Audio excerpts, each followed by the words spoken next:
selamat datang di salah satu program Transparent Party, Book Presentation. Ini adalah book presentation kedua. Kemarin kami membahas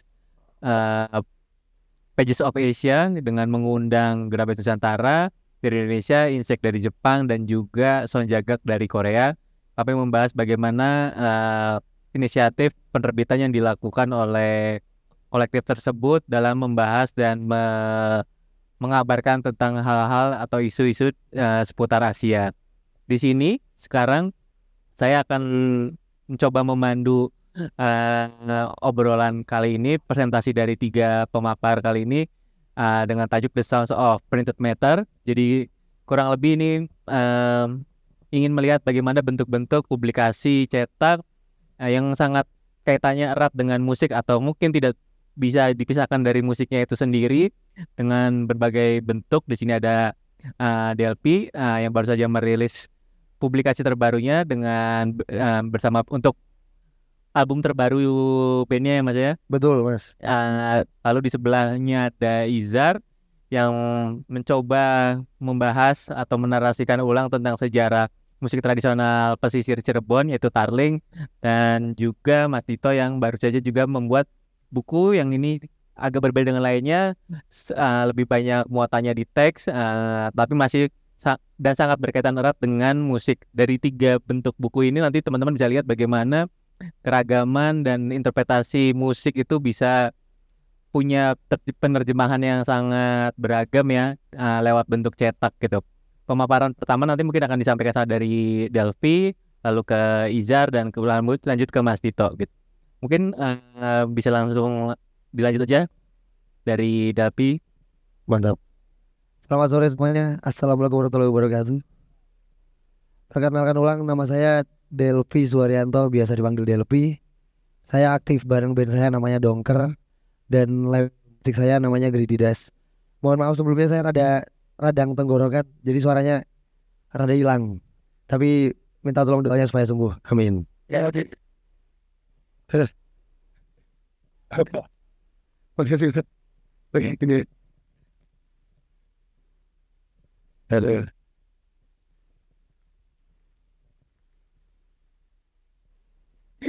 Cek. Ini selera lanjutnya. Tap in sponsor ya. Aduh, lagi Mbak. Terus yang list ini aja. Ini. Jadi di sini saya coba menceritakan tentang bentuk karya dari band saya Dongker yang dibantu oleh Extensive Publishing. Extensive Publishing sendiri adalah penerbit dari Bandung. Dia base-nya itu studio desain yang fokus di buku, yaitu bernama Copyright Reserve. Dia juga buka booth di tempat ini, dan inisiatif utamanya tuh ajakan dari mereka. Tapi pada dasarnya Dongker tuh band yang sangat terbuka dengan kolaborasi. Jadi kami cukup bermain-main dengan bentuk selain musik. Karena selain rilis buku, kami juga bikin game, bikin pemutaran di bioskop, terus yang bikin action figure dan macam-macam lah. Cuma di buku ini tuh yang effortnya cukup besar, karena waktu awal Copyright Reserve ngajak kami, ekspektasi kami itu cuma buku setebal 12 atau 20 halaman lah, seperti zin. Ternyata setelah dijadikan, tebalnya halamannya sebanyak 320 halaman. Jadi kami ya udah jadi kayak buku tebal aja. Tapi karena ini buku pertama kami, jadi kami lebih fokus ke pengemasannya gimana biar teman-teman yang biasa ngedengerin Dongker tuh masuk secara harga. Jadi akhirnya kami bundling dengan kaset sekarang ini. Jadi beli buku dapat kaset, dan concernnya tuh lebih di harganya. Kan saya tuh datang Art Book Fair baru di Indonesia sih di beberapa tahun terakhir, dan ngelihatnya kan emang harganya cukup mahal ya, mungkin karena teknis atau pendekatan artistiknya cukup tinggi. Cuma karena kami ada target di mana penjualannya harus sesuai target kami, jadi kami menekan ke teknis produksinya supaya bisa dijual murah. Sanggupan murahnya tuh sebenarnya di bawah 500.000, dan akhirnya waktu pertama rilis tuh dijualnya 420.000 dengan tebal 302 halaman. Udah dapat kaset dan juga packagingnya pakai plastik kayak Hot Wheels gitu lah. Dan yang dijadiin print lebih spesialnya tuh riso dan hanya di kasetnya aja. Jadi kalau yang di bukunya tuh offset lah kebanyakan. Jadi concern utamanya tuh awalnya di harga. karena kami ngerilis 400 pieces dan ada target untuk ini untuk laku lebih cepat lah karena mengejar target. Terus untuk kontennya sendiri minta tolong dilanjut Mbak. Nah, kontennya sendiri tuh kami mengajak 17 kontributor, yang mana kontributor ini tuh dipilih dari pihak Dongker dan pihak Copyright Reserve, dan ada 3 orang yang submisi terbuka. Dan dari 17 kontributor ini kami nggak ngasih arahan spesifik tulisannya atau alih wahananya harus seperti apa. Jadi setiap kontributor dipasangkan ke satu lagu, yang mana lagu dari album kami ada 17 lagu, dan tiap lagu diisi oleh kontributor yang totalnya 17. Dari beberapa kontributor yang ada yang berupa ilustrasi, tulisan, bahkan ngejadiin lirik lagu dijadikan puisi lain. Dan yang menurut saya paling unik itu bikinannya Matt Clash di lagu ke-6, Tuhan Kau Pikir Kami Apa. Dia bikin software coding gitu. Jadi ketika kita masukin foto, nanti fotonya gak tahu di gimana pakai nada dari lagu tersebut sampai akhirnya muncul visual baru. Jadi yang dihadirkan dari 17-nya itu bukan hanya tulisan interpretasi, tapi interpretasi apapun. Dan yang lain tuh ada yang paling unik, Wiwin dia tuh unik juga karena dia bikin anting dari apa sih, rajutan. Jadi dia merajut anting untuk interpretasi lagu Jadilah Segalanya di nomor 11. Dan karena kami cukup terbuka, waktu open submisi itu kami nggak ngasih syarat harus gimana-gimana kan. Jadi beberapa cerita lucu lainnya tuh ada di lagu Sepenggal Sadar, lagu ke-14, diisi oleh saya dan Ilmi Supatmo. Si Ilmi Supatmo ini sebenarnya tim Copyright Reserve, karena waktu saya masukin, saya tuh jadi masih bocah gitu, kelahiran 2007 atau 2008 saya lupa. Jadi itu open submisinya tuh cuma ngirim email, tapi emailnya ya email orang nggak pernah ngirim email gitu, nggak ada subjeknya, nggak ada tujuannya. Dia cuma tiba-tiba nyeritain caps lock gitu kalau dia dengerin lagu Sepenggal Sadar sambil mabok sama bapaknya. Terus ya udah si capture-annya kami capture, terus kami masukin tapi di layout ulang oleh Hilmi. Jadi kami sebisa mungkin emang di tiap kolaborasi kami ada kejaran biar inklusif sih. Jadi nggak cuma teman-teman sekitar atau emang orang yang harus tahu Dongker itu seperti apa atau mungkin harus kenal kami, nggak seperti itu. Jadi salah satu upayanya dengan bikin buku ini. Minta tolong lanjut Mbak. Atau udah beres? Sambil di walkthrough aja. Nah, ini beberapa isi-isinya dan layoutingnya. Nah ini yang tadi saya bilang, coding dari Matt Clash. Terus di sini benar Mbak. Kalau yang di sini, jadi selain dari 17 kontributor tadi, kami juga ngisi beberapa archive dari visual yang diciptakan oleh Dongker. Karena buku sendiri emang udah nggak bisa ngefasilitasin kami untuk ngeluarin suara ya, karena udah difasilitasin lewat kaset atau mungkin platform online lainnya. Jadi kami ngemaksimalin buat visual yang biasa hadir di Dongker dihadirkan di buku ini. Kalau nanti beli bukunya, di bagian akhir tuh setiap topeng dari vokalis kami Arno, ada 17 topeng tuh di cut out gitu, dianggap ya, dibedah per topengnya tuh si bentuk dari belakang, kiri, kanan, dan dalamnya tuh kayak gimana secara mendetail dan dilihat dengan baik oleh Copyright Reserve. Totalnya ada 17 topeng dan yang bikin juga macam-macam sih. Tapi yang paling populer kawan kami dari Bandung namanya Rajut Rasa. Dia yang bikin hampir setengah dari topengnya. Tapi ada beberapa kontributor seniman lain seperti ada dari Streetwear, ada Caps Lock yang ini, sama yang bagian ini dari Miracle, sama ada dari seniman Bogor yang keyboard, ada Dwi KA dan macam-macam. Minta tolong lanjut lagi Mbak. Sambil walkthrough lagi. Ini dokumentasi waktu kami tour juga dimasukkan. Nah ini minta tolong di sini. Ini packaging utamanya. Desainnya secara keseluruhan hampir 100% pengerjaan ini tuh dikerjakan dan dihandle oleh Copyright Reserve. Jadi keterlibatan Dongker tuh hanya sebagai subjek utamanya aja. Ketika Copyright Reserve butuh bantuan apa atau materi apa, kami kirim. Dan secara proses kreasi atau pengerjaan tuh mungkin nggak sampai setahun sih.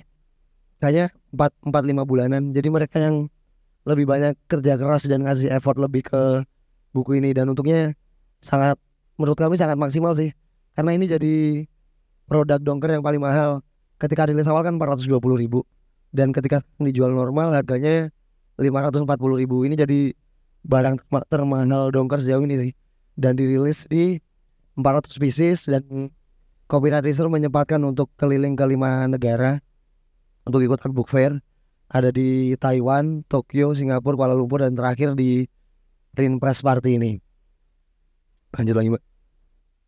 Nah, ini beberapa previewnya.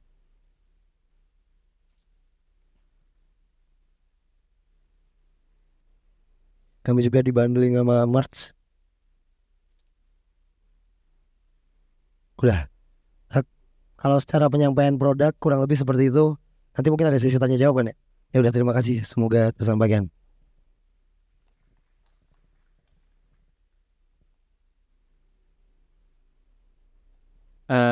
Bisa langsung ke pemaparan selanjutnya dari Izzar Fatur Rahim untuk rilisan terbarunya.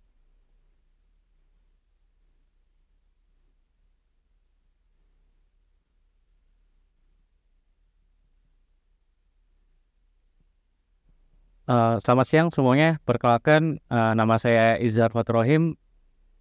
Di sini saya saya bukan pengamat musik, tapi saya tukang cetak yang kebetulan mencetak buku tentang musik gitu. Jadi buku yang dirilis di Press Print Party ini bersama dengan Petricor berjudul Laras Gamelan dalam Petikan Gitar.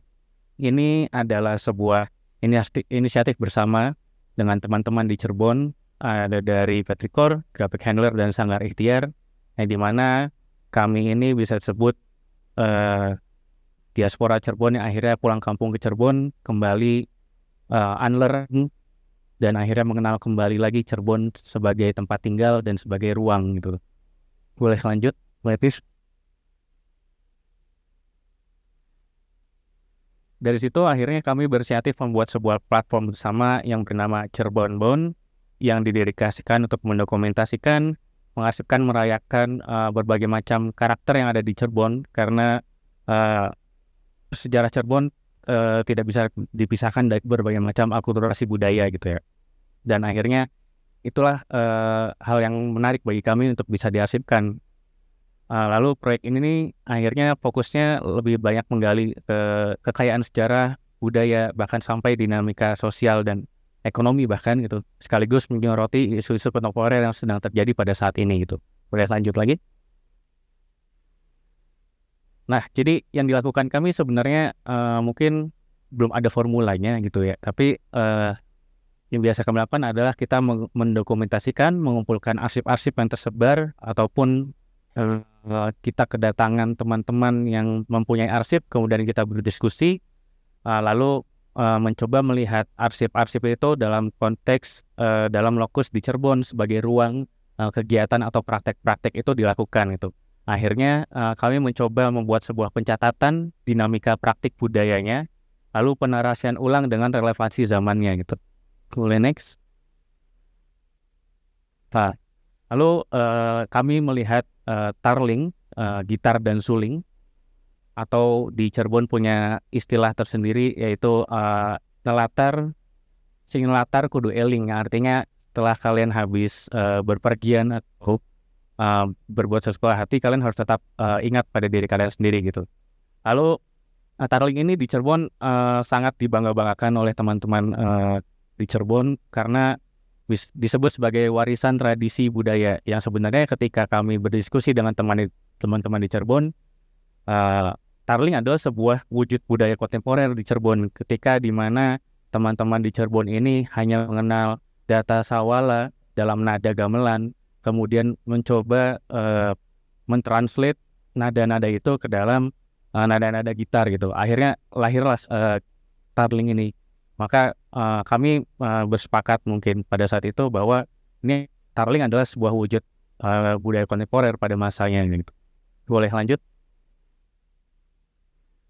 Nah ini ya tadi artinya tarling itu dalam Cirebon ada istilahnya tersendiri, itu tersematar gage eling, sabis nakal lekas insyaf gitu. Jadi tarling ini sebenarnya formatnya mungkin banyak ya kita sempat dengar ada lair gitu yang mengangkat tentang musik tarling, pantura gitu. Ada lagi tarling dangdut dan lain-lain. Jadi sebenarnya tarling itu hanya sebuah jamming antara pemain gitar dan suling mencoba mentranslate nada gamelan ke dalam alat musik itu gitu. Boleh lanjut lagi?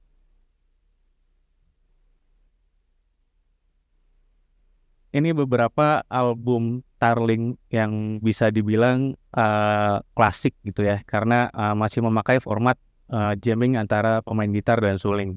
Salah satunya ada dari Pak Sunarto, Tata Lobadi, kemudian yang cukup terkenal juga ada Abdul Ajib gitu. Dan di era-era ini, biasanya para pemain gitarnya ini selalu para pemain gitar dan sulingnya yang di highlight gitu. Boleh lanjut?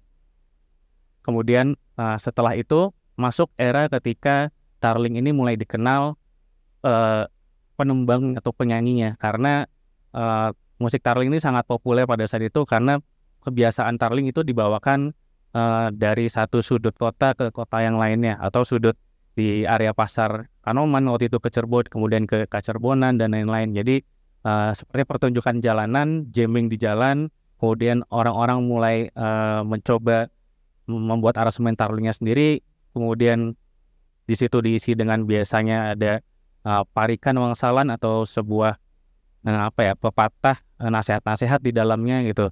Yang kemudian akhirnya dalam era ini mulailah dikenal penembang-penembang tarling kayak gitu. Boleh lanjut lagi? Lalu setelah masa itu kita mengenal tarling yang tadinya hanya jamming antara pemain gitar dan suling, kemudian masuk penembang dengan lirik-lirik yang berisi nasihat, pepatah, bahkan akhirnya guyon gitu, humor. Setelah tren humor itu masuklah drama. Jadi tarling itu akhirnya dikenal sebagai musik yang memiliki judul-judul drama itu. Yang paling terkenal salah satunya adalah Baridin gitu. Di album Tarling, Baridin Putra dari Sanggar Putra Sangkala Pak Abdul Ajib ini sampai punya 3 volume gitu ya. Yang dimana ini adalah sebuah drama musikal yang diiringi musik tarling. Lalu setelah itu makin modern, kemudian banyak tarling ini berkembang menjadi sebuah pertunjukan teatrikal jadinya gitu. Ketika dimainkan ada wayang wong atau wayang orang atau penampil pentas dramanya yang punya berbagai macam judul yang sangat unik gitu. Kayak salah satunya dari Putra Sangkala lagi, dari Pak Abdul Ajib gitu, ada Dulatik Dagang Tape, kemudian ada Berakhir di Kali Cimanuk, dan banyak judul-judul menarik lainnya gitu. Boleh lanjut dulu? Setelah tren drama itu ada lagi tren yang berkembang dari tarling ini. Ada tarling dangdut, tarling qasidah, bahkan tarling disco gitu. Jadi tarling ini cukup populer sampai akhirnya memiliki banyak subgenre atau alternatif lainnya gitu, yang akhirnya bisa dinikmati oleh orang yang sangat banyak pada saat itu di Cirebon dan mungkin di luar Cirebon. Boleh lanjut lagi? Lalu bagaimana sih akhirnya kami merespon dan melihat dan mengetahui insight-insight kami dapat setelah kami berbicara dan mengumpulkan arsip tentang tarling? Kami tidak lupa untuk mencoba memverifikasi dan berbicara langsung dari narasumbernya. Ini adalah potret dari Mama Jana, salah satu seniman bahkan maestro tarling klasik Cirebon yang baru meninggalkan kita semua di bulan Agustus kemarin. Jadi selama proses ini kami berdiskusi dengan Mama Jana dan keluarganya, dan dalam ketika prosesnya selesai, Mama Jana meninggalkan kami setelah beliau ini berpentas terakhir di tanah kelahirannya sendiri di Cirebon. Dalam prosesnya, Mama Jana ini adalah salah satu maestro tarling klasik yang bisa dibilang roots-nya tarling itu. Jadi bagaimana sih tarling ketika dari tarling klasik bisa berkembang sedemikian rupa gitu. Akhirnya bahan-bahan itu kami dapatkan banyak dari Mama Jana ini. Boleh lanjut lagi? Lalu ketika beliau meninggal, kami dan teman-teman mencoba untuk membuat sebuah acara memperingati Mama Jana berbelasungkawa, dan kami mencoba mengumpulkan donasi untuk membantu Sanggar Mama Jana supaya bisa terus melanjutkan praktik tarling klasiknya yang alhamdulillahnya putranya masih sangat semangat untuk melanjutkannya itu. Jadi kami waktu itu mencetak sebuah poster, ini adalah backdropnya sanggar Mama Jana, Chandra Kirana yang selalu dipakai ketika tim mereka ini tampil gitu. Kami mencoba mencetak itu, lalu hasil penjualan dari cetakan itu kami sumbangkan seluruhnya untuk pembangunan dan pengembangan dari sanggar Chandra Kirana ini. Boleh lanjut lagi? Nah, inilah akhirnya sebuah upaya kecil dari kami mungkin mencoba mengarsipkan dan menarasikan ulang bagaimana sih Tarling berkembang di Cirebon, bagaimana Tarling dikenal oleh orang, yang dimana sebenarnya narasi tentang Tarling ini sangat banyak versinya. Jadi yang kami buat ini bukan yang paling benar, tapi yang kami buat ini adalah salah satu versi dari berbagai versi sejarah Tarling yang begitu banyak. Tapi kami mencoba untuk merangkum itu semua dan bagaimana sih perkembangan tadi ya, dinamika perkembangan Tarling sampai akhirnya bisa kita kenal Tarling yang seperti ini. Lalu seperti apakah rootsnya ketika zaman dahulu, ketika Tarling baru dimulai gitu. Nah, buku ini akhirnya kita coba cetak dengan format mirip seakan-akan kaset gitu.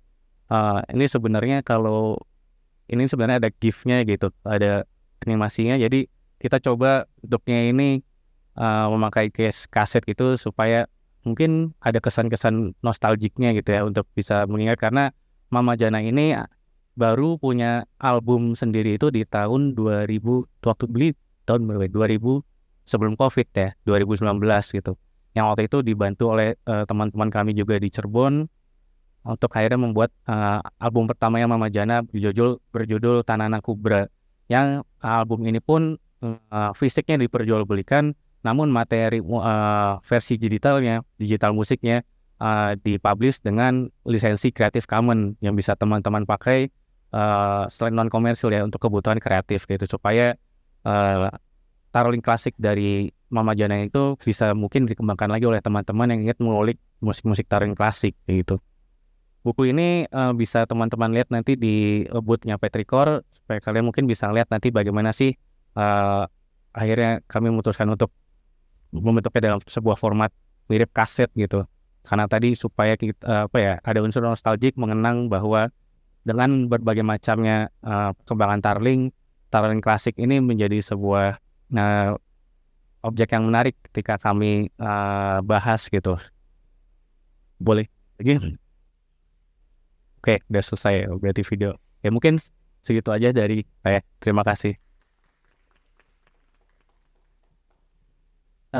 Terima kasih Izat. Kita langsung saja ke pemaparan selanjutnya dari Mas Tito ya, untuk buku terbarunya berjudul Musik Merchandise.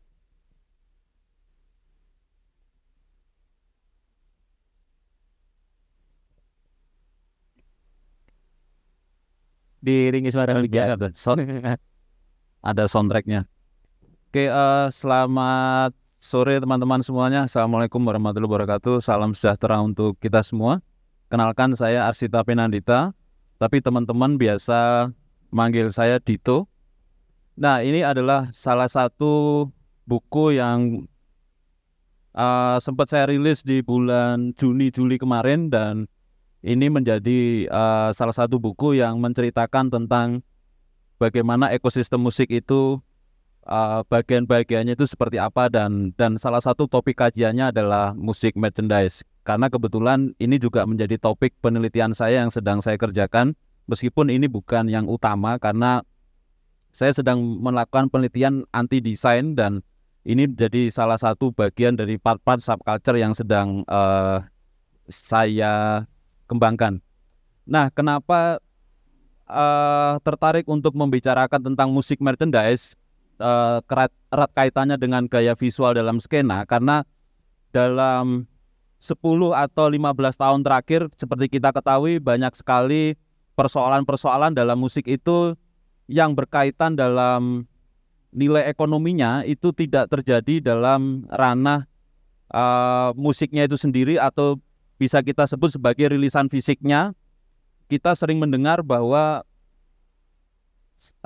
dulu kita selalu mengingat bahwa kesuksesan sebuah band atau sebuah musik dan sebagainya itu selalu dilihat dari berapa terjual, berapa ribu kopi, berapa rilisan yang terjual dan sebagainya. Tapi ketika selera konsumsi berubah terhadap audiens yang berubah, bergeser menjadi platform media online gitu ya, itu rilisan-rilisan yang berupa kaset, CD, vinyl dan sebagainya itu bukan menjadi patokan atau nilai utama dalam musisi atau band untuk membuat karya. Meskipun trennya dalam beberapa tahun terakhir sekarang banyak rilisan-rilisan dalam bentuk kaset dan sebagainya. Tapi kalau kita akan melihat dalam nilai ekonominya di situ, itu sulit tercapai seperti 10 atau 20 tahun yang lalu. Nah, fenomenanya itu muncul ketika ada salah satu periode di mana merchandise ini bisa menjadi salah satu medium yang memberikan impact dalam nilai ekonomi dari band itu sendiri. Nah, pertanyaannya yang mulai muncul adalah apakah musisi atau band itu akan fokus membuat musiknya atau mereka akan beralih untuk lebih eksplorasi terhadap merchandise yang dianggap bisa melakukan nilai ekonominya di situ. Meskipun kalau kita lihat ini bukan semata-mata untuk melihat bagaimana si band bisa bertahan hidup dan sebagainya, tapi ternyata dari situ banyak sekali ekosistemnya yang berkembang yang ada di situ, mulai dari musisinya, ilustratornya, desainernya, penyelenggara festivalnya dan macam-macam. Dan inilah akhirnya saya menginisiasi untuk membuat buku merchandise musik gaya visual dalam skena. Next. Pada bagian pertama sebelum membahas tentang bagaimana musik itu beralih fungsi menjadi berbagai macam medium gitu ya, saya coba untuk kembangkan nilai musik ketika menjadi sebuah benda pakai atau barang yang digunakan, itu fungsi utamanya adalah untuk menunjukkan tentang nilai-nilai identitas dari si personalnya. Seperti kita ketahui bahwa terutama untuk kaos itu adalah salah satu cara untuk menunjukkan identitas yang paling cepat di antara berbagai macam medium merchandise lainnya. Nanti kita akan lihat juga ada beberapa pembagiannya. Nah, identitas ini penting karena di identitas ini yang akan menunjukkan sebetulnya kita ini berada pada wilayah mana dalam musik tersebut. Jadi kalau bisa saya bayangkan secara sederhana itu dari kita menyenangi musiknya, kita memakai, dan itu menjadi identitas, dan identitas itulah yang akan menjadi kita statement untuk orang melihat kita itu seperti apa. Dan di beberapa periode itu perkembangan musik merchandise menjadi sangat besar gitu ya. Seperti saya bilang di awal tadi, akhirnya merchandise menjadi sebuah medium yang bisa menggeser peran dari rilisan fisik itu sendiri.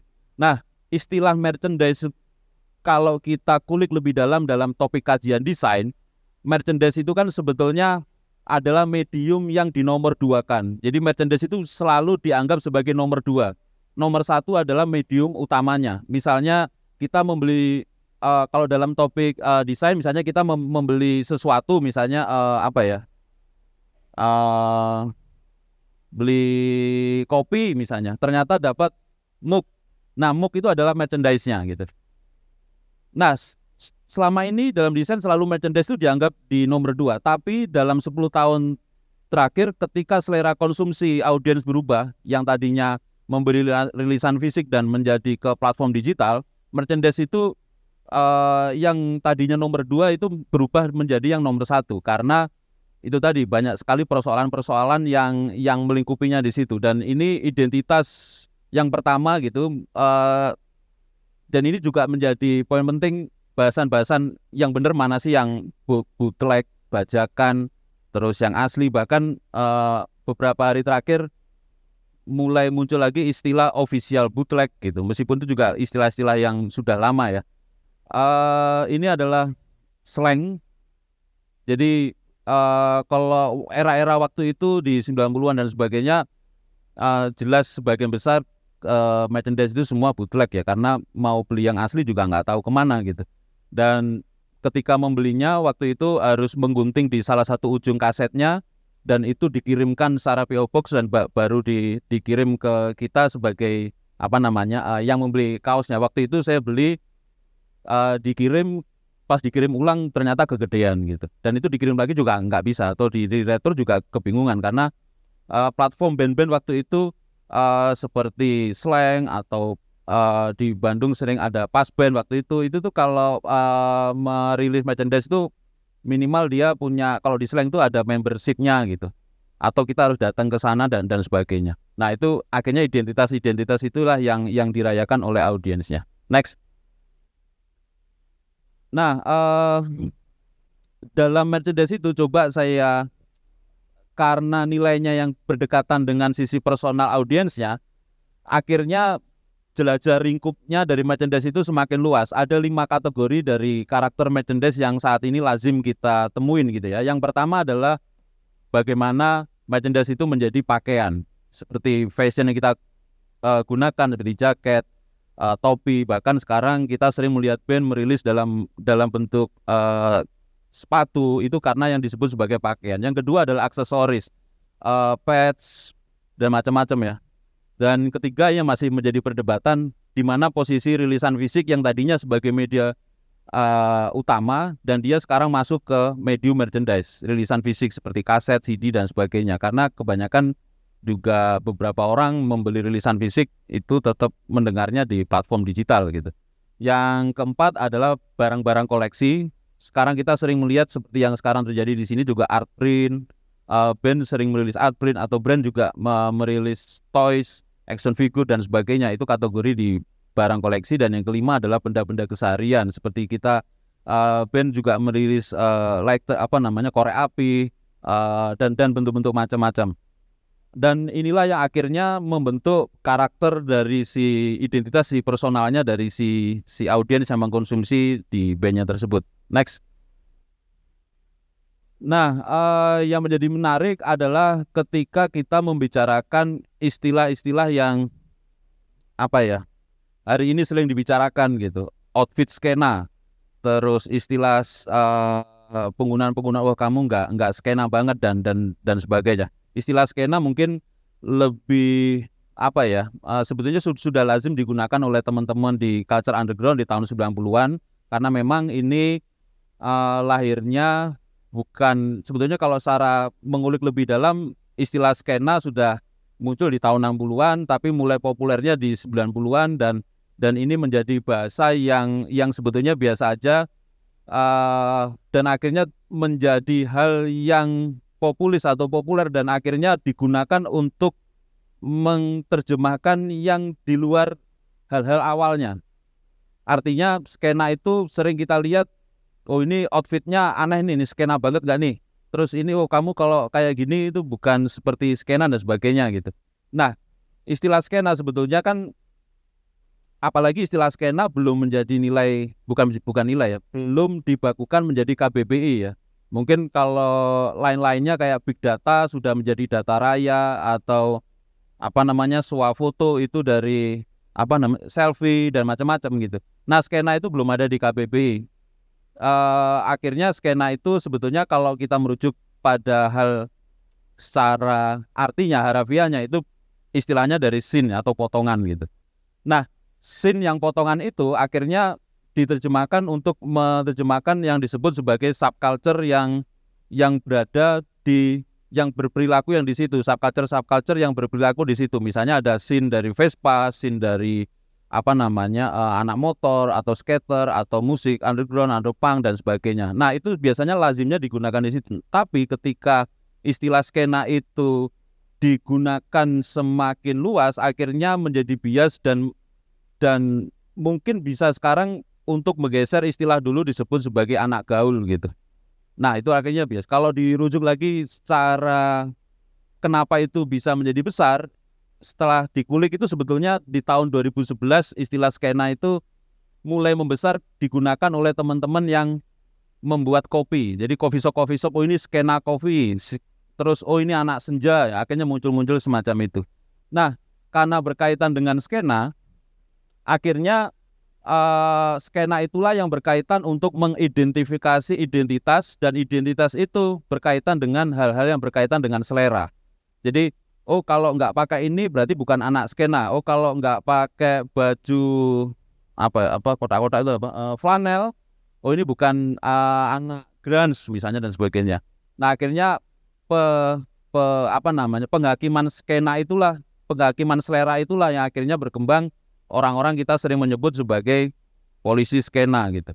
Nah, ini adalah salah satu foto dari Henry Rollins dari Black Flag ketika main ke Jogja. Dia membuat sebuah buku yang dia main-main di beberapa negara untuk memfoto kadang-kadang konflik perang dan sebagainya. Dan salah satu yang menarik ketika dia main di Jogja tahun 2011, dia foto kaos bandnya sendiri digunakan oleh orang penjual rokok ini, dan jelas ini bootleg gitu. Dan itu dimasukkan, dan waktu itu di salah satu statementnya dia bilang, ya apapun yang sudah masuk dalam wilayah industri itu sebuah keniscayaan, dan dia ternyata ya ini akan menganggap biasa saja gitu. Nah, ini yang menjadi pertanyaan juga, ketika merchandise itu berubah menjadi nilai fashion, ada beberapa nilai-nilai ideologis yang hilang, dan akhirnya kita bertanya lagi, apakah merchandise itu masih tetap menjadi nilai dari si band itu, atau hanya berwatak seperti kehilangan rilisan fisik yang dulunya terjual puluhan ribu kopi sekarang digantikan merchandise. Apakah akan menjadi itu untuk mengejar nilai ekonominya? Next. Nah, ini sebetulnya ini masih sama, karena memang perubahan dari selera konsumsi yang tadinya rilisan fisik, banyak sekali band-band seperti kayak Dongker tadi akhirnya juga merilis kasetnya dalam bentuk buku. Itu kan sebetulnya untuk memberi ambience atau kejutan yang berbeda bagi fansnya gitu. Dan inilah akhirnya berkembang menjadi rilisan fisik yang semakin beragam, dan ini menjadi bagian dari merchandise. Ini USB musik ya. Next. Nah, termasuk box set dan sebagainya gitu. Ini juga beberapa satu dekade yang lalu ketika teman-teman festivalis merilis albumnya. Ketika mau merilis albumnya, waktu itu dia sedang promo dan sebagainya, hampir 80% yang ditanyakan bukan waktu jadwal rilisnya, tapi yang ditanyakan selalu link downloadnya mana. Nah, akhirnya sebelum merilis album itu, teman-teman festivalis membuat semacam infografis yang untuk menceritakan ini loh, kalau bikin musik tuh habis kopi itu sekian, jamnya sekian, biaya rekaman sekian, kami meninggalkan keluarga sekian dan sebagainya. Ini yang dibahas dulu. Meskipun mereka sadar ketika albumnya dirilis terjadi juga pembajakan dan sebagainya, tapi mereka minimal sudah memberi informasi ini. Akhirnya box setnya juga memperoleh apresiasi yang baik, meskipun bajakannya juga banyak, dan itu juga tidak masalah. Seperti ini juga album dari Iwan Fals. Jadi dia bikin semacam kanvas, terus kita bisa melukis, terus kita bisa mendengarkannya musiknya, sambil teman-teman yang membeli albumnya bisa membayangkan covernya seperti keinginan mereka sendiri. Next. Nah, kalau kita akan melihat bagaimana kaos sebagai bahasa musikal atau kaos berubah fungsinya menjadi sebuah merchandise, itu melalui perjalanan yang panjang, tapi kalau menjadi kaosnya itu momentumnya hampir sama, yaitu di era di 80-an. Kalau secara periodik, mungkin kaos itu muncul, kaos itu menjadi digunakan sebagai band di tahun 40-an ketika teman-teman waktu itu komunitasnya Bobby Soxers itu mencintai Frank Sinatra. Mereka menulis kaosnya dengan tulisan-tulisan Frank Sinatra, apalagi pada waktu itu kaos itu masih dianggap sebagai pakaian yang kurang sopan. Akhirnya disempurnakan oleh si James Dean dengan filmnya Rebel Without Cause. Akhirnya semua orang menggunakan kaos, dan disempurnakan lagi oleh Elvis Presley, adalah musisi pertama yang dia menggunakan kaos di lisensi resminya sebagai merchandise. Jadi ada gambarnya Elvis Presley di bawah turnya. Baru di tahun 60-an ada AC/DC, Grateful Dead dan sebagainya. Meskipun waktu itu kaos masih dianggap sebagai pakaian yang memalukan untuk band gitu. Nah, baru di tahun 70-an mulai berkembang. Nah, tapi mulai maraknya di tahun 80-an. Kenapa? seperti kita ketahui di 60-an 70-an semua band masih dalam era psychedelic atau glam rock yang selalu menggunakan pakaian warna-warni, glamor, terus berdandan androgini seperti perempuan dan sebagainya. Itu sebetulnya untuk masuk dalam wilayah industri musik waktu itu adalah seperti itu. Jadi televisi atau industri yang bisa masuk ke musik, masuk ke media mainstream itu adalah orang yang cantik, glamor dan sebagainya. Akhirnya sering kita lihat banyak musisi waktu itu berdandan seperti perempuan supaya bisa masuk ke wilayah industri tersebut.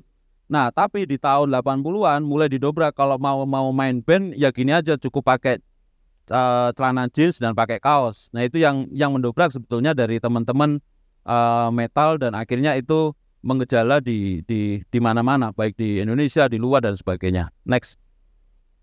Udah belum ya? Nah, meskipun parameter saya tidak akan menggunakan analisis secara kualitatif atau kuantitatif, tapi dari 5 bagian sub seperti tadi pakaian, benda koleksi, benda keseharian dan sebagainya, kaos itu mendapati survei terbanyak bahwa audiens itu senang membeli merchandise, subnya adalah kaos. Itu sebanyak 52%, nggak tahu nih kok bisa sama ya. Dan hampir sebagian besar mereka membelinya melalui jejaring online. Makanya sekarang kita lazim mendengar band-band itu akhirnya juga mempunyai toko online sendiri dengan nama yang mereka bangun. Tidak perlu untuk meskipun jalur distribusi itu tetap ada ya, tapi mereka punya toko online-nya sendiri. Next. Nah, inilah yang akhirnya membuat perubahan dari brand, yaitu merek, dan itu berubah menjadi sebuah band. Dan persilangannya itu sebetulnya saling silang ya, antara band dan brand, brand dan band. Kenapa? Karena mungkin 10 atau 20 tahun yang lalu kita masih tergila-gila dengan istilah streetwear atau outfit atau disebut sebagai clothing, distro dan sebagainya. Tapi perubahan selera konsumsi dari audiens musik itulah yang akhirnya merubah. Ya kalau kaos ya kaos band gitu. Akhirnya kaos band ini juga berlaku menjadi brand, dan dia juga bisa menjadi band, dan saling silangnya banyak kolaborasi antar brand yang dengan bandnya. Tidak hanya terjadi di kaos, seperti di produk-produk lainnya. Mungkin kita juga masih ingat bagaimana orang-orang rela antri berjam-jam ketika membeli McD versi BTS, padahal itu rasanya sama dan sebagainya. Itu sebetulnya persilangan antara band dan brand. Next. Udah belum sih? Nah, dalam perkembangannya ternyata hubungan antara ekosistem musik melalui festival itu juga sangat besar. Dari 100 orang yang saya temuin di secara survei ya di Pulau Jawa untuk ngomongin tentang meskipun ini tidak bisa merepresentasikan Indonesia secara utuh ya, tapi beberapa teman-teman yang berkaitan dengan istilah merchandise musik dan skena tersebut yang mencari kaos sebanyak 50% dan sebagainya, ternyata mereka sebagian besar dalam 1 tahun mereka menghadiri konser itu sebanyak 5 kali, dan ternyata di festival musik itulah banyak sekali ekosistem dari merchandise itu berputar ya, baik itu ilustratornya, desainernya dan macam-macam. Next. Nah, akhirnya fenomena ini menjadi berkembang. Kenapa ini menjadi besar? Karena memang secara karakteristik hal-hal yang berkaitan menjadi fashion, dia akan menduplikasi berbagai macam hal ideologi di awalnya. Seperti kita sering melihat artwork band seperti ini itu sering muncul di beberapa toko-toko dan sebagainya. Seperti wah ini ada tas Hermes tapi artworknya Pink Floyd atau macam-macam. Atau kita sering melihat ada kaos Ramones di sebuah store terkenal di mall atau di toko-toko online dan sebagainya. Nah, akhirnya banyak orang yang menganggap ini hanya menjadi nilai fashion saja dan tidak perlu untuk mengapresiasi musiknya lebih jauh, karena belum tentu yang memakai tas ini dia mendengarkan Pink Floyd juga. Dan ini karena ini bahasa visual ini sudah menjadi bahasa visual yang umum dan berlaku dalam nilai fashion orang kebanyakan gitu. Next.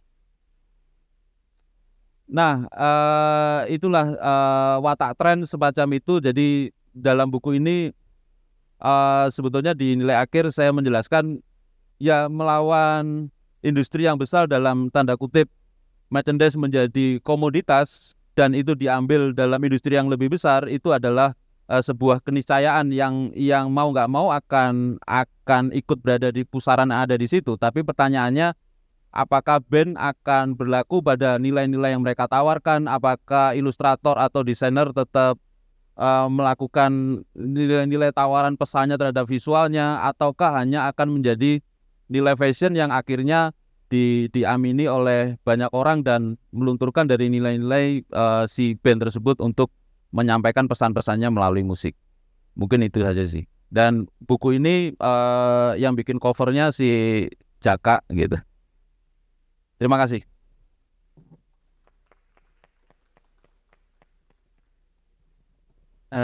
Terima kasih untuk ketiga pembicara. Sebelum sesi tanya jawab dibuka, mungkin ada satu pertanyaan dari saya. Kayak tadi Delvi sudah menjelaskan bahwa publikasi cetak tuh dijadikan jadi sepasang dengan album fisiknya, jadi bundling.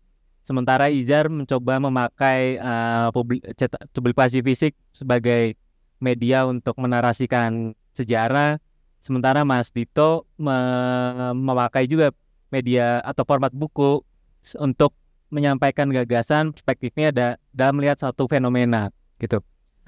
Kalau dari kalian gitu, apa pertimbangan memilih format cetak atau format buku, bentuknya zine ataupun buku itu dibanding media-media lain yang sekarang mungkin lebih bisa relevan juga dengan banyak orang ya. Misalkan sekarang lagi trennya podcast, video kayak gitu, atau media-media lainnya. Kenapa memilih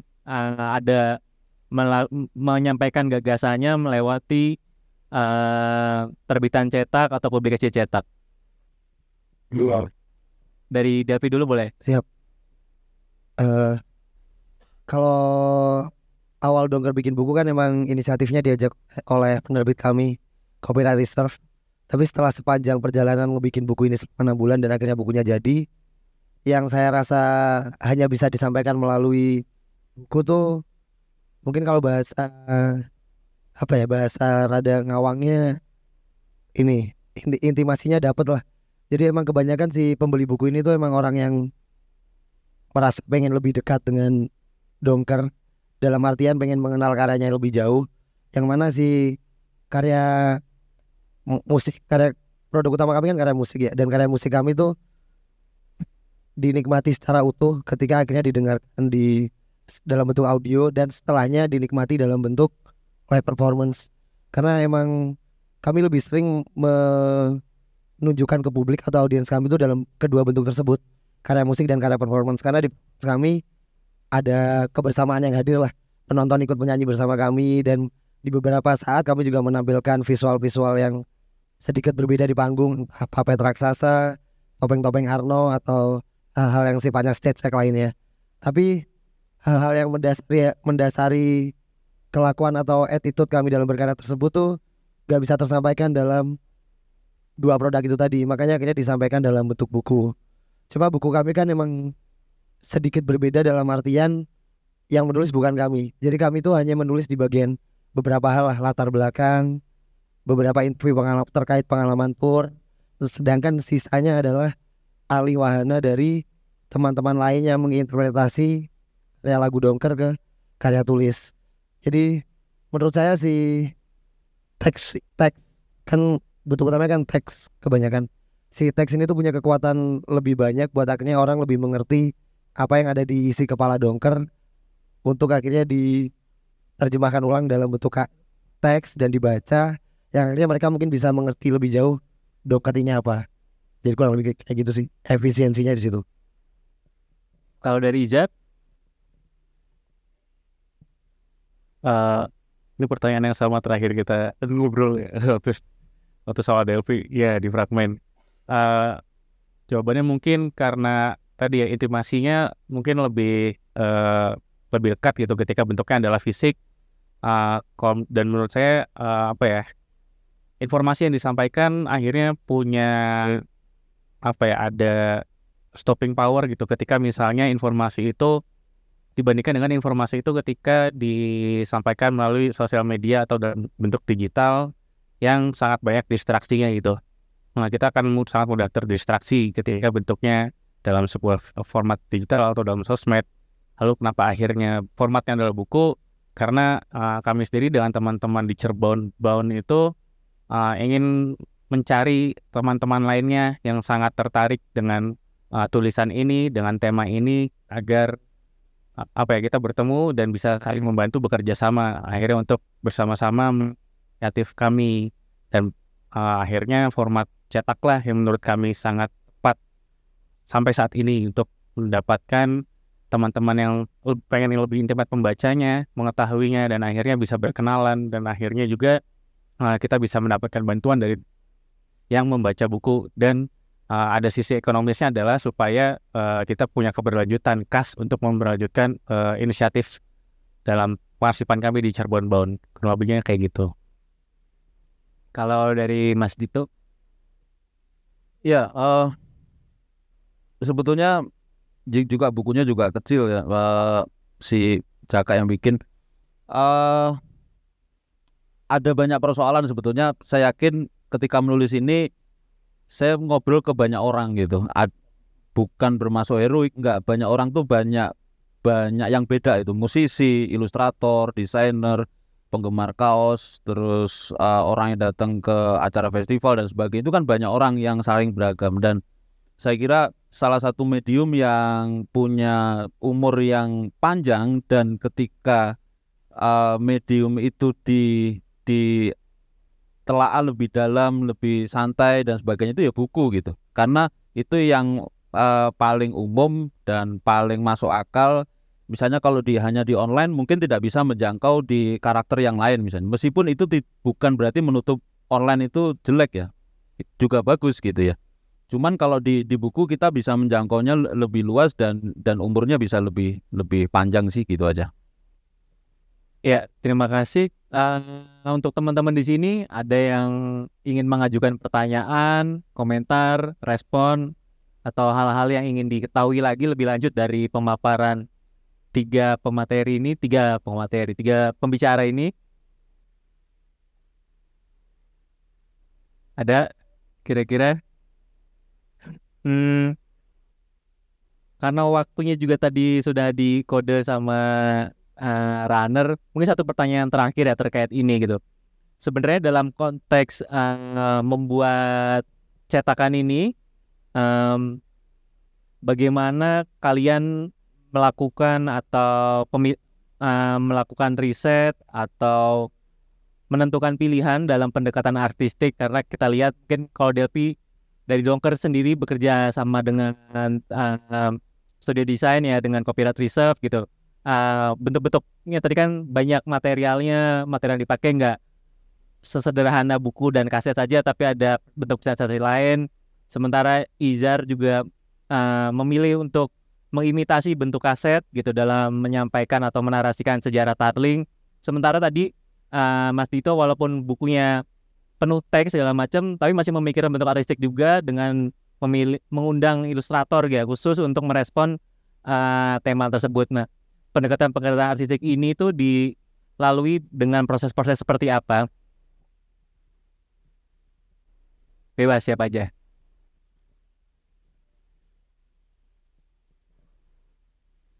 Kalau dari Donker sendiri emang banyak tertolong oleh pihak copyright reserve karena emang mereka kan desainer utamanya dan udah banyak referensi lah karena udah ikut berbagai artbook. Tapi kalau dari saya pribadi sebagai musisi dan juga ngeran label namanya Greedy Dash, kan Donker tuh atau Greedy sendiri jualan ikut acara kayak gini tuh cukup jarang lah. Yang beberapa kali kami ikut itu RS di Jakarta dan Bandung dan juga artbook.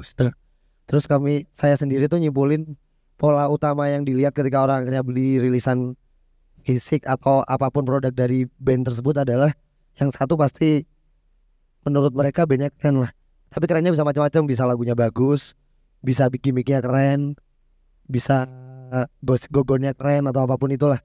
Karena kalau ngomongin musik kan ngomongin culture-nya ya, entah attitude-nya dia di panggung, dalam fashion atau apapun kan bisa jadi si parameter keren tersebut karena parameternya cukup subjektif.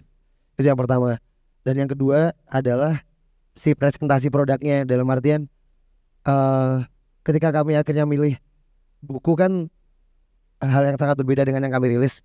Kalau Donker kan biasanya rilis baju, jaket, topi itu merchandise yang cukup umum dan familiar lah di audiens kami. Jadi orang tuh nggak perlu di encourage lagi untuk beli kaos yang gimana-gimana, yang penting desainnya representatif Donker. Keinginan orang untuk beli itu udah ada lah. Sedangkan kalau buku, kalau kami cuma ngerilis dalam bentuk buku secara umum, kayaknya keinginan orang untuk baca tuh nggak akan tinggi. Karena kebanyakan mungkin kalau kami lihat habit kawan-kawan kami terdekat dan audiens Donker tuh mungkin ketika beli buku tuh setelah dibaca dikit dipajang biar keren. Jadi si keren ini yang terus kami kejar dari awal tuh. Karena saya sendiri pribadi ketika jalan-jalan ke Art Book Fair atau RSD itu pasti nyarinya secara bungkus luarnya dulu. Karena mungkin dasarnya saya anak seni rupa atau anak visual juga ya. Jadi ada kejaran kesananya. Yang lalu setelah akhirnya poin kedua dari si keren secara visual ini kami artikan lagi dalam bentuk yang tidak biasa, yaitu buku yang di packing kayak Hot Wheels tapi dijadiin satu sama kaset. Kami masuk ke poin ketiga, yaitu si isinya ini tadi. Si isinya akhirnya karena kami emang gak punya kemahiran dalam menulis, akhirnya kami ajak 17 kontributor itu tadi. Jadi dari 3 elemen ini tadi itu yang emang akhirnya kami point out lah, supaya akhirnya bisa seenggaknya nggak bagus banget tapi bisa berbeda dibandingkan buku-buku lain. Pertanyaan yang selanjutnya adalah akses audiens ke buku ini. Aksesnya tuh bukan sekedar tahu kalau Donker jual buku sih. Kan akses kan biasanya terkait ekonomi. Sedangkan ekonomi yang saya maksud di audiens Donker tuh pendengarnya tuh kebanyakan anak SMA sampai mahasiswa awal. Bahkan ada anak SD sama SMP yang mungkin mereka belum bekerja, terus uang sakunya nggak sebanyak itu. Jadi akhirnya kami mencari material atau cara supaya buku ini semurah mungkin supaya bisa diakses. Dan meskipun saya bilang semurah mungkin, tapi tetap jadi produk termahal Donker sih. Soalnya ngejualnya 540. Jadi akhirnya kami tuh menekan ego supaya bisa dijual dengan harga yang menurut kami affordable lah buat orang yang penggemar kami. Kurang lebih kayak gitu, Mas.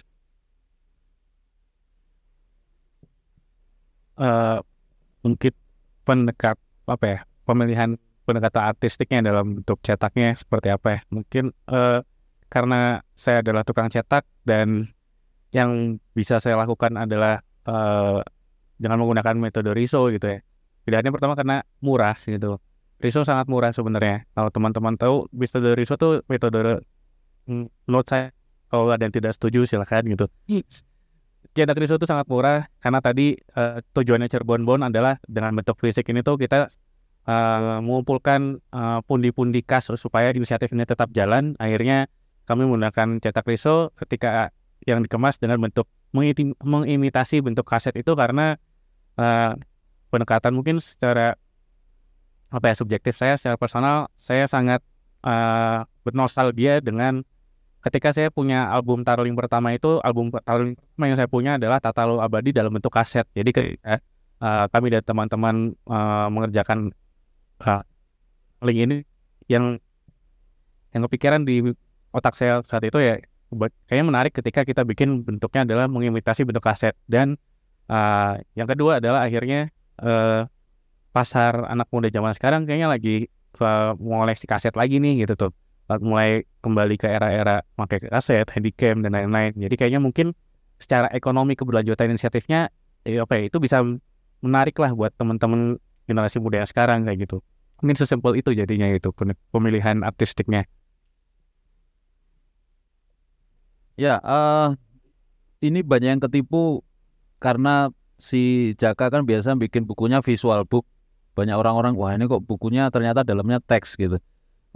Kebanyakan buku dari Jaka sama Grafis Nusantara itu isinya gambar-gambar artwork dan sebagainya. Ya memang itu salah satu cara untuk ini membuat jadi lebih sederhana ya.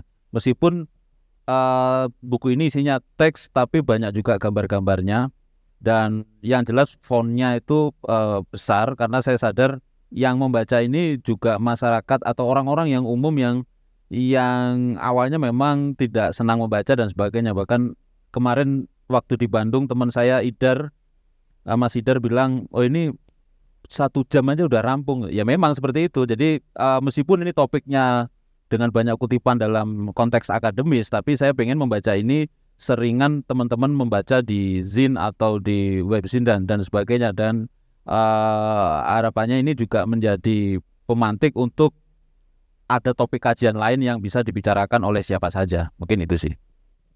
Baik, terima kasih untuk Mas Dito, Izar, Delpi. Dari ketiga obrolan tadi, sepertinya kita lihat bahwa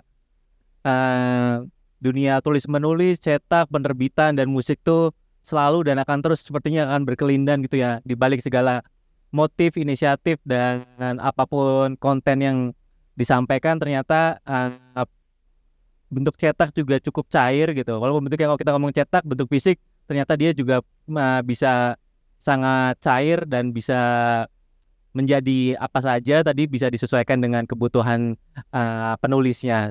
Terima kasih buat teman-teman yang sudah hadir di sini. Nanti jam 16.30 akan ada sesi talk selanjutnya yang membahas soal rekam jejak dan budaya cetak independen tahun 90-an sampai 20 ribuan awal dengan pembicara Aryan 13, Henry Sutresna, dan David Arigan, dan akan dimoderasi oleh Felix Das. Jadi teman-teman bisa stay di sini, dan di belakang itu ada booth Finplus. Mungkin bisa istirahat dulu di sini, duduk-duduk sambil minum di situ sebelum kita mulai ke sesi talk selanjutnya. Sekali lagi terima kasih. Selamat sore.